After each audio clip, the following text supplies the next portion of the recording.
Galera do YouTube, beleza? Mais um vídeo aí pra vocês. Nesse vídeo aí eu vou estar disponibilizando aí um pack de efeitos sonoros, beleza? Esses efeitos aí você pode usar aí para diversas formas aí.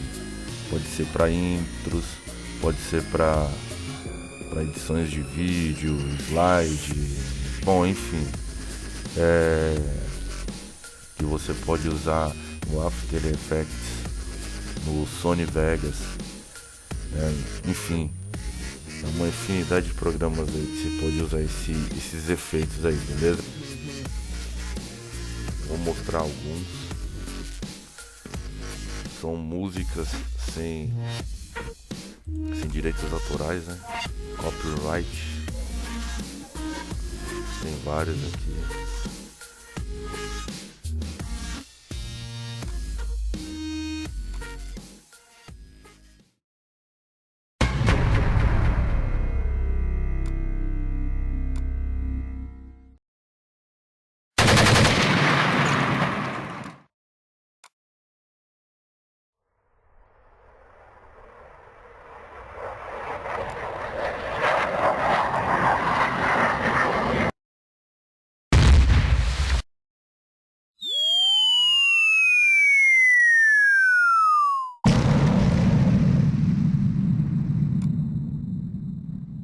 Bom, então é isso aí, galera. O vídeo foi esse, um vídeo curto mesmo. Até a próxima aí. Um abraço a todos.